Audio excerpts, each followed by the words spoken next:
कछुए और खरगोश की कहानी जो है वो आपने बचपन में सुनी होगी, हमारे बचपन में भी हमें सुनाई गई और मुझे उम्मीद है कि आपको आपके बचपन में भी सुनाई गई होगी। टॉर्टॉइज और रैबिट की कहानी है। खरगोश बड़ा फास्ट एनिमल है, कछुआ आपको पता है ज़रा स्लो एनिमल है और वो रिंग रिंग के चलता है, जबकि खरगोश है बहुत तेज़ भागता है। दोनों में रेस लगती है। रेस में खरगोश जो है वो चूँकि बहुत तेज़ जा रहा होता है, वो जब दरमियान में रेस के पहुँचता है तो उसे लगता है कि कछुआ तो अभी बहुत पीछे है, तो वो वहाँ पे रेस्ट कर लेता है थोड़ा सा, और रेस्ट करने के लिए जैसे ही वो बैठता है, रिलैक्स करता है, तो उसकी आँख लग जाती है और जब आँख खुलती है तो मीनवाइल कछुआ जो है वो चलता रहता है, चलता रहता है, चलता रहता है और जीत जाता है रेस को। इस कहानी का जो एंड है वो ये है कि slow and steady wins the race. लेकिन मैं आपको एक बात बता दूं, इस कहानी को का ना ये एंड मुझे को बहुत अच्छा नहीं लगा है कि इसका जो मॉरल लेसन जो हमें सिखाया गया कि slow and steady wins the race. Days are gone जब स्लो एंड स्टडी जो है वो विंस द रेस होता था। फिर हमारे एक दोस्त हैं, उन्होंने हमें बताया कि जी कहानी की आगे चलती है कछुए और खरगोश की। आगे एक नदी आ जाती है, कछुआ जो है वो खरगोश से कहता है कि अच्छा चलो तुम मेरे ऊपर बैठ जाओ, मैं तुम्हें नदी पार करा देता हूँ, तो वो नदी पार कर लेते हैं। Another moral of the story is कि टीम वर्क जो है वो बड़ा इंपॉर्टेंट है। बट इस स्टोरी में मुझे जो लेसन लर्न करने को मिलता है वो ये है, मुझे लगता है कि इसका मॉरल ये होना चाहिए कि slow and steady wins the race की बजाय होना ये चाहिए कि आप कोई लेसन तो ये मिल रहा है कि don't take rest till the job is done. ठीक है, कछुआ दरमियान में रेस्ट ही खरगोश ने दरमियान में रेस्ट ही क्यों लिया जब तक वो जॉब जो है वो खत्म नहीं हो चुकी थी। उससे रेस्ट जॉब खत्म होने के बाद करना चाहिए था। तो ये भी एक मॉरल ऑफ द स्टोरी है which is more close to my heart कि अच्छा जी, आप अगर कोई काम स्टार्ट करते हैं तो जब तक वो काम खत्म नहीं हो जाता, जब तक आप फिनिश लाइन पे नहीं पहुंच जाते, don't slow down, don't take rest, don't relax. ठीक है, तो ये भी एक पर्सपेक्टिव है इसी स्टोरी को देखने का। तो मुझे ये लगता है कि हमें जिंदगी में स्लो एंड स्टेडी वाले डेज जो हैं वो जा चुके हैं। टेक्नोलॉजी की वजह से दुनिया में जो स्पीड है चीज़ों की वो एक्सेलरेट हो चुकी है। Things are continuously moving and moving at a pace जो कि अनइमेजिनेबल है। तो जो लोग इस रेस में थोड़ा सा भी रिलैक्स करेंगे वो पीछे रह जाएंगे। तो आपको करना क्या होगा, आपको इस पेस को पकड़ना होगा जो टेक्नोलॉजी की वजह से दुनिया में आ चुकी हुई है।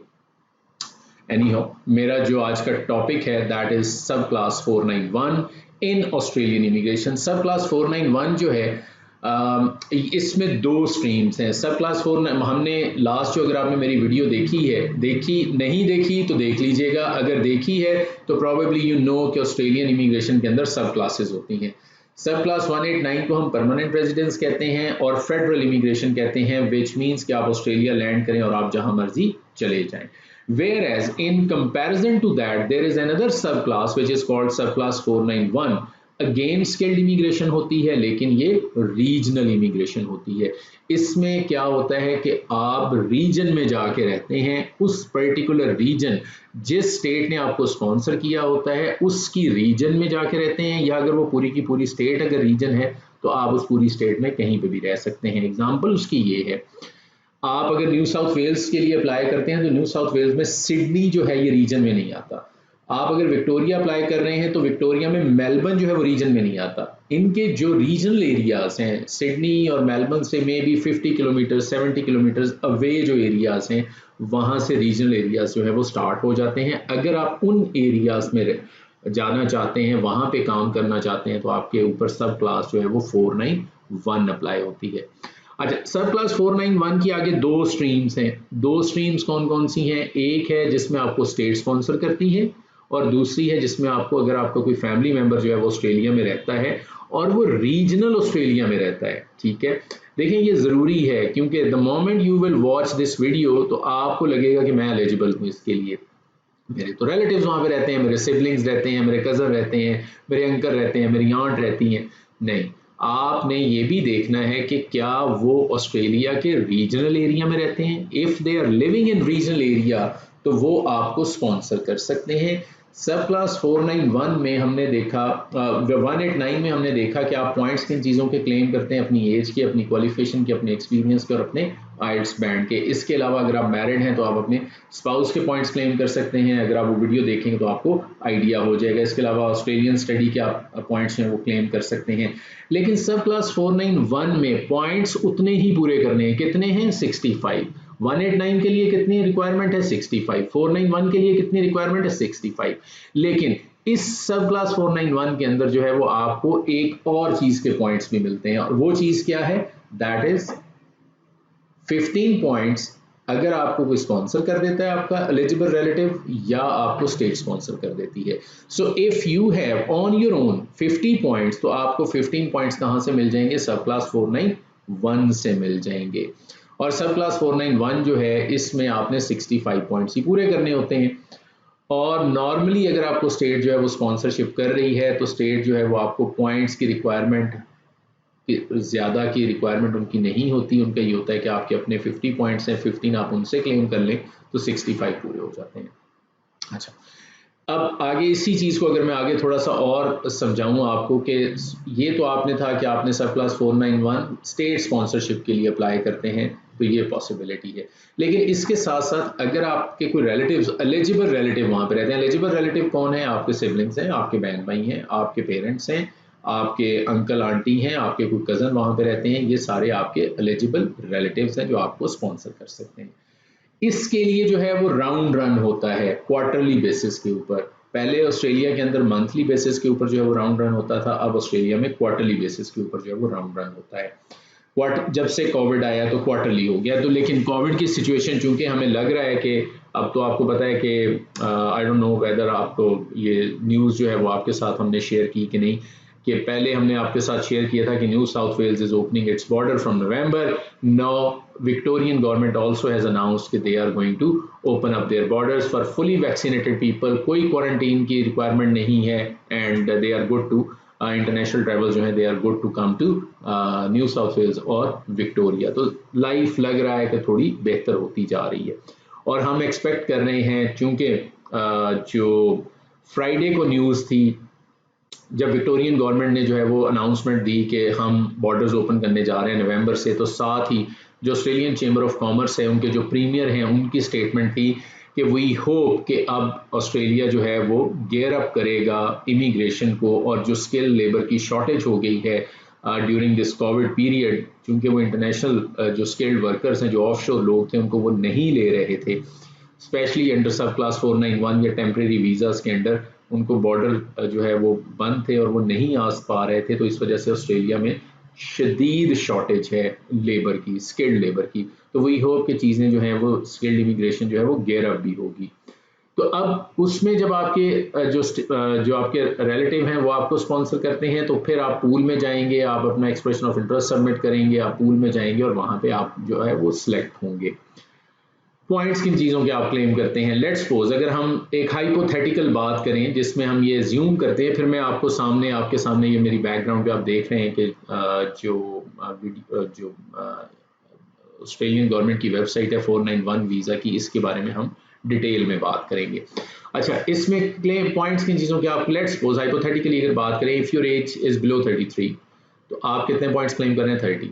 आपने लेट्स सपोज आपने कोई डिप्लोमा किया हुआ, डीएई किया हुआ है। मैं डीएई की एग्जांपल इसलिए देता हूँ कि डीएई जो है वो हर वक्त ही ओपन होता है। इस पूरे कोविड में डीएई के लिए इमिग्रेशन ओपन रही है।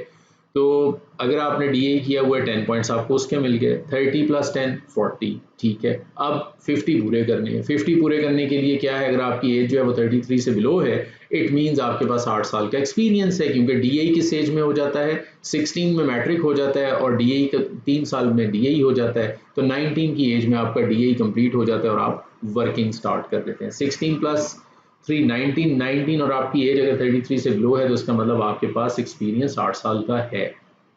लेट्स सपोज आपके पास एक्सपीरियंस 5 साल का है तो 10 पॉइंट्स आपको मिल जाएंगे। तो 10 पॉइंट्स आपने वो क्लेम कर लिए। 30 + 10 डिप्लोमा के 40, 10 एक्सपीरियंस के 50 पूरे हो गए। इतने ही चाहिए थे आपको। अब आपके पास अगर 6 बैंड है तो फिर आप अपनी इमिग्रेशन सब क्लास 491 के अंदर जो है वो अप्लाई कर सकते हैं। आपको ऑस्ट्रेलिया के अंदर और कनाडा और ऑस्ट्रेलिया में जो मेजर डिफरेंस है वो है क्या। बेसिकली कनाडा भी पॉइंट सिस्टम के साथ इमिग्रेशन हो रही है, ऑस्ट्रेलिया में भी पॉइंट सिस्टम के साथ इमिग्रेशन हो रही है। The basic difference between these two is कि ऑस्ट्रेलिया जो है वो स्किल असेसमेंट करवाता है, कनाडा नॉक कोड की सिलेक्शन के ऊपर जाता है।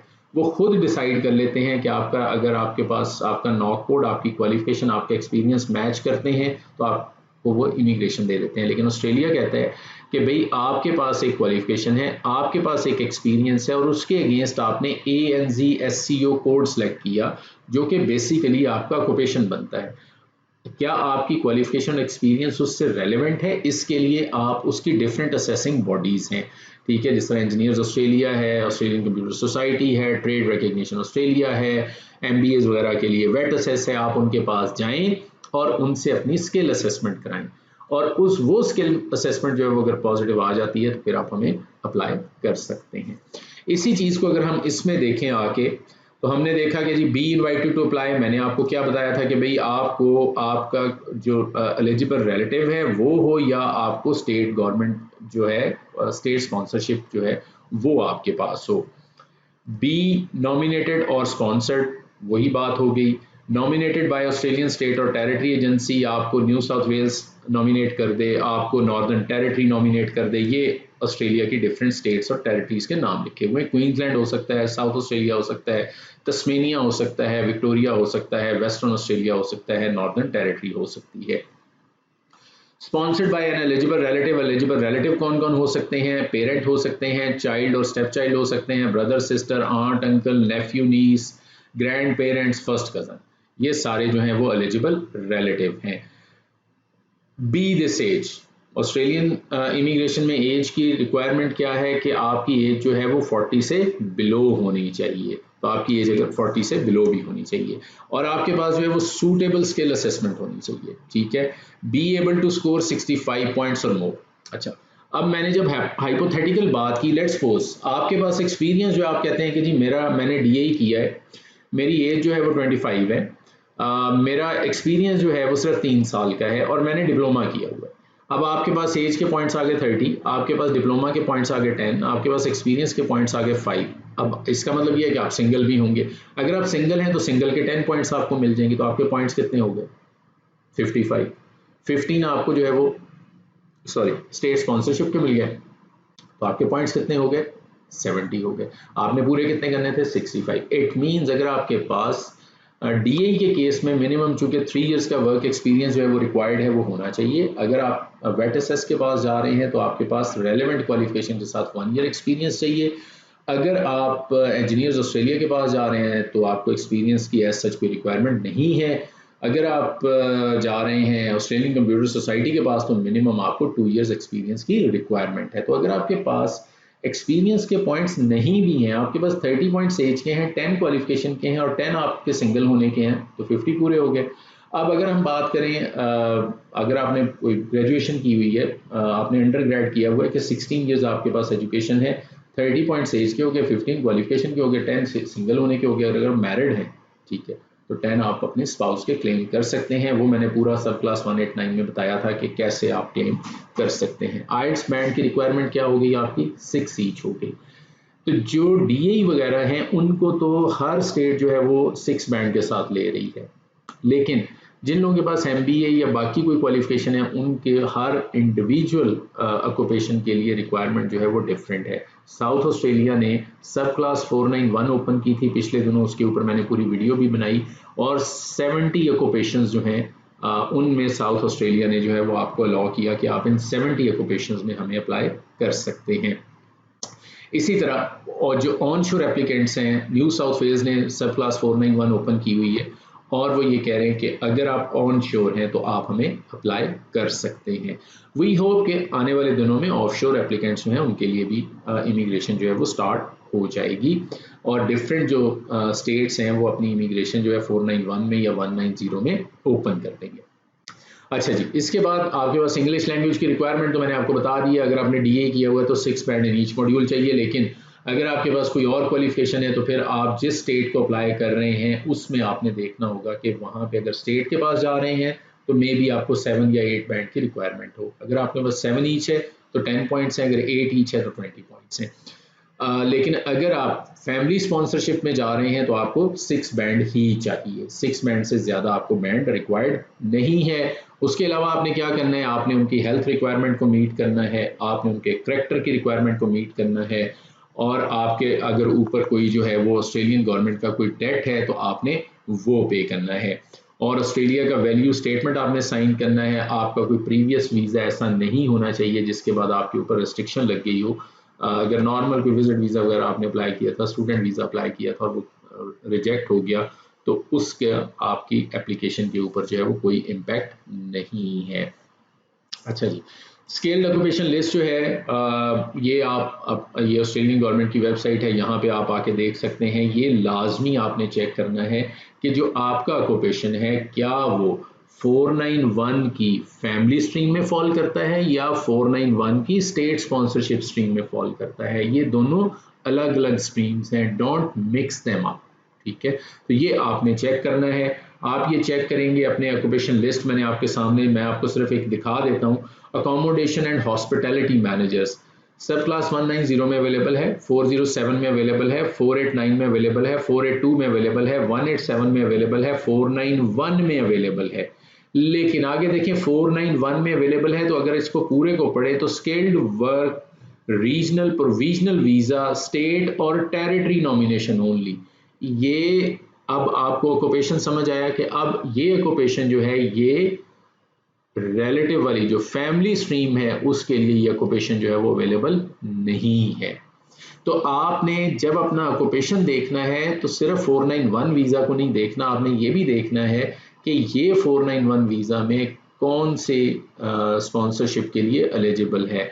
क्या ये फैमिली स्ट्रीम के लिए एलिजिबल है, क्या ये स्टेट स्पॉन्सरशिप के लिए एलिजिबल है। और अगर ये फैमिली स्ट्रीम के लिए एलिजिबल है, स्टेट स्पॉन्सरशिप के लिए एलिजिबल नहीं है, और आप स्टेट स्पॉन्सरशिप कैटेगरी में जाना चाह रहे हैं, तो फिर आपकी स्किल असेसमेंट जो है वो आप उस पर अपना पैसा जो है वो ज़ाय कर देंगे।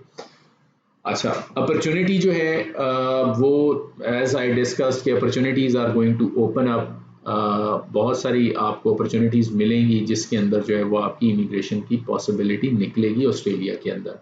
कब अप्लाई करना चाहिए, अभी के अभी अप्लाई करना चाहिए। अपनी स्किल असेसमेंट करवा लें, अपना आइट्स रेडी कर लें, ठीक है।